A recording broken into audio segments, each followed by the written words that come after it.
A while ago, I made another video entitled 5 tax saving tips for Canadians, and a lot of the comments that people had were, can you make another video similar to this, but 5 tax saving tips for small business owners here in Canada? Now, here's the thing. Everybody likes to save taxes. Of course, we don't want to pay more taxes than we have to, and business owners are no exception. Business owners pay a large portion of the taxes here in Canada, and if you can save a little bit extra, why wouldn't you? So in today's video, we're going to go over 5 tax saving tips for business owners here in Canada. What is up, guys? For those of you new to the channel, my name is Soap Setter. I'm the founder and CEO of Affinity Life, where we've helped thousands of Canadians find the right life insurance coverage at the right price, all from the comfort of their own home. If that sounds interesting, I'll put a link in the description below, and you can either book a one-on-one with me or check out my website. But without further ado, let's get right into the video. So as a business owner here in Canada, it can probably seem incredibly confusing to look at your taxes, and they seem like they continue to go up and up and up over the years, and we have more and more rules imposed. I mean, such as the recent rule that came out, I believe 2019, about the grind down of the small business deduction. Essentially, what that means is in Canada, we have access to this lower rate of tax that we can have up to the first $500,000 of active income in the corporation. And now if you start making too much passive income, so that's from maybe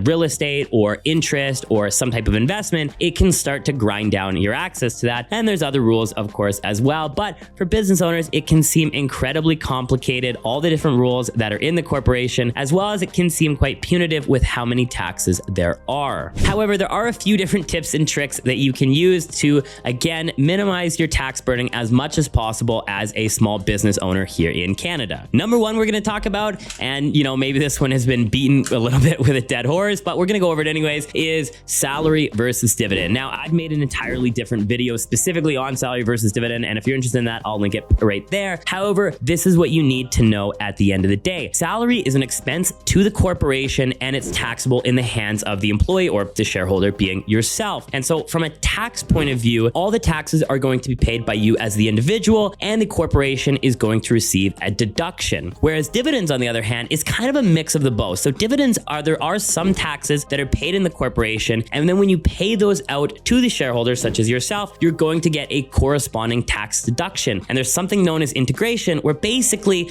they're going to make the taxes the exact same as if you would have taken it out as a salary in the first place, because they know you paid some taxes in the corporation, so they're going to try and match what you have to pay personally the exact same if you just took it out as a salary. Now you're probably saying, okay, well, if a dividend and a salary is the exact same, Philip, then what does it even matter? At the end of the day, why don't I just pay salary, or I'll just pay dividend? It doesn't matter. There are a few extra things that you need to keep in consideration. With a salary, there's 4 things that you need to understand that it's actually affecting in a positive way with you as the shareholders. Number one, there could be some loan requirements that you have just in the individual side that banks are going to want to see a salary. They want to see something consistent. So if you're trying to qualify for maybe a vehicle or for a home or a mortgage or something like that, getting a salary or having a salary, is going to be a good option for you. That's number one. Number 2 is disability. Again, if you want to get disability, whether that's as in the corporation or as the employee, the shareholder individually, they're going to want to see a salary as well for that. Now, there are some insurance companies that will look at dividends. However, most insurance companies will want to see a consistent salary, because that's usually fixed year over year, whereas dividends you can pay out willy-nilly whenever you want. And so it could be 150,000 one year, it could be 0 the next year. So insurance companies want to see some type of consistent track record with payment. Number 3 is a salary creates RRSP contribution room, which I believe is a very valuable planning tool for investments for individuals. So again, if you take all dividends, you're not going to be increasing any RRSP room. So I think, in my opinion, you want to take some salary so you can increase your RRSP contribution room. And I've made videos on RRSPs. If you want to check them out, they're on my channel. But I do believe that it's a very valuable planning tool for Canadians. And number 4, a salary obviously does contribute to CPP and EI. Whether you look at that in a favorable light or a negative light, it is something to keep in consideration. So with all that being said, you're probably thinking, okay, so should I do salary and dividend? This is what I think you should do, And again, you should talk to obviously your accountant and other professionals to get an opinion on your specific scenario. However, if the taxes are going to be the same between a salary and a dividend, what does it matter? This is how it matters, is the CPP, the EI, and the payroll expenses. So to save a little bit on taxes, or to save a little bit, I guess, on extra fees and other associated costs, you should pay a base salary. Maybe that's 50,000, maybe that's 75,000, maybe that's 80,000, just to get, okay, the loan requirements, the DI requirements, some CPP and EI, and some contributions to your RSP, and then any additional income that you want allocated to yourself as a shareholder, employee, etc., I think should come from the dividend space, because you don't need to pay CPP or EI or any of those other things on a dividend. It's just coming out of the corporation. it's flexible. So I think you should have a base amount and then this extra amount allocated as a dividend. Number two, and again, this might sound a little bit basic, is claim all eligible expenses. All of them across the board. Keep track of everything.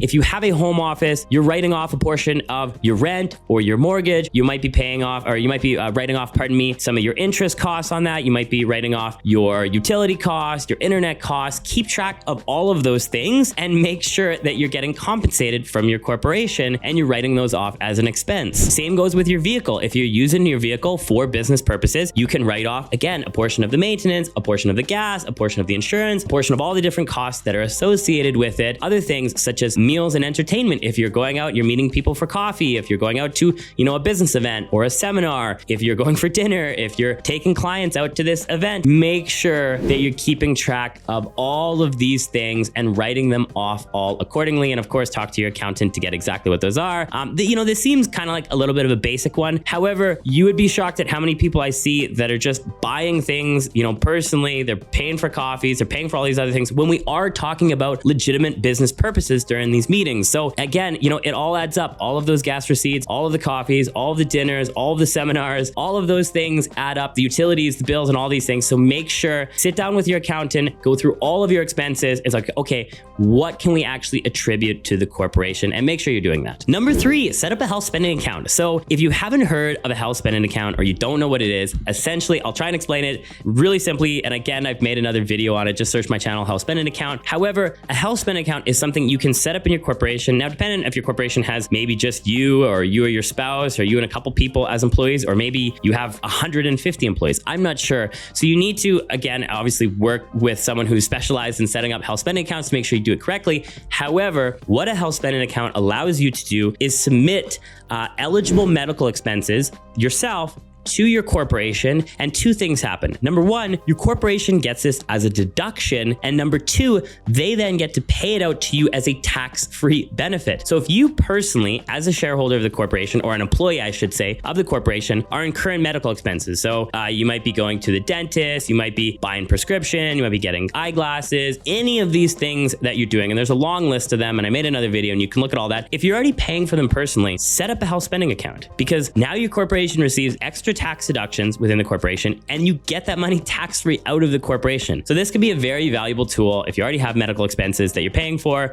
to start getting some more taxes saved in your corporation. Number four, tax saving tip for business owners. And in my opinion, this is one of the holy grails of tax planning, the lifetime capital gains exemption. So here's the thing, the lifetime capital gains exemption, which by the way is indexed, so it increases year over year over year, it keeps going up, is basically an amount that if you dispose of your shares of your corporation, and by the way, it needs to qualify, and there's some certain qualifying criteria, which I'll get into, then up to that amount can be 100% tax-free. So right now in 2023, the lifetime capital gains exemption limit is $971,190, meaning that if you have shares in your corporation and you started it, let's say for $100, and you are qualified to use this benefit and you sell those shares or you dispose of those shares by maybe passing them down to your children or someone taking over the business, you could essentially claim this benefit and pay zero taxes upon the disposition of those shares. If you don't claim this benefit or you don't have access to this benefit, then you could potentially be losing, well, if you sell it, let's say for $1 million, $1 million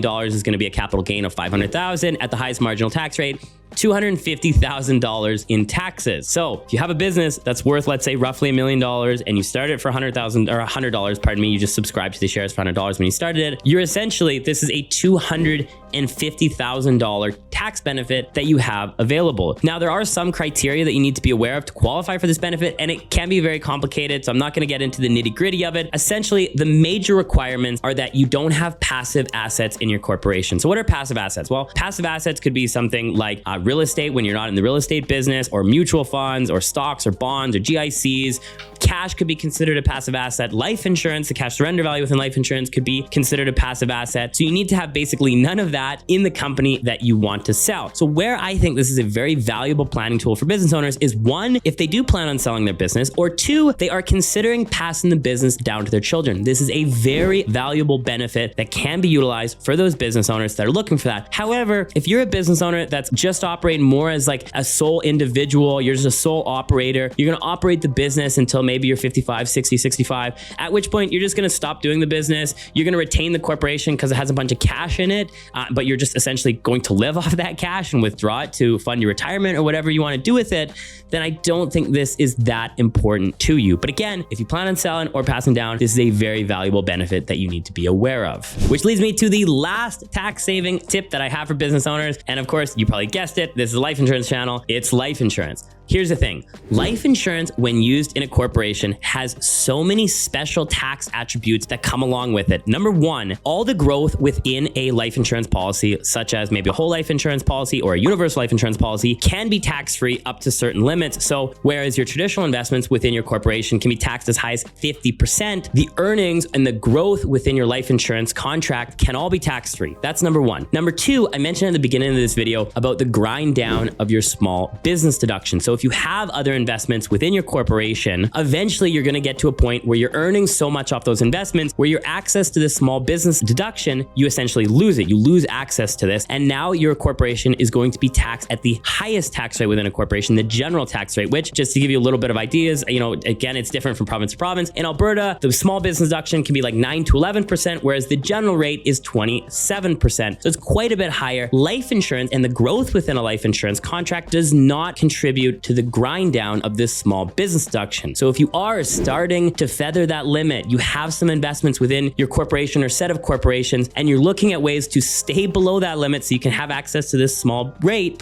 life insurance could be a very good option. And the third tax benefit of life insurance in a corporation is the use of the CDA. And I don't want to get super complicated and make this video super nerdy. All you need to know is that when you do pass away, life insurance creates this very special planning tool in Canada known as capital dividend account balance. All this is, it's a notional account where you can pay tax-free dividends out to shareholders. I'm not going to get into it in this video, but this is an incredibly powerful tax planning opportunity to essentially massively lower your taxes upon death. Not only do you get the benefit of the life insurance, that's still there, but you also massively reduce your tax bill on the corporation upon death, and it can be utilized very effectively to lower your tax rate, possibly to zero in some cases, not all the time, but possibly to zero depending on how it's structured and how it is planned. But other than that, life insurance can be very effectively used within a corporation to double dip on the use of your capital. If you already have capital and assets within your corporation, cash for example, and you want to utilize it in two different places, you can store your wealth in a life insurance contract and you can still access that. You can pull that out as in a number of different ways, policy loan or collateral loan, to still use it in your business for ongoing capital costs, to maybe buy some more equipment, to expand your business. And if it's for the purposes of business or investments, you can also write off the interest. Again, there's obviously more complexities that I'm sharing in this video, but all you need to know at the end of the day is that life insurance can be a very powerful tax and wealth building strategy for business owners in a corporation. So with that being said, I hope that you guys enjoyed today's video. If you guys have any questions or comments, just drop them below. And as always, if you guys are enjoying this content, all I ask is to give it a thumbs up, and I'll see you guys in the next one.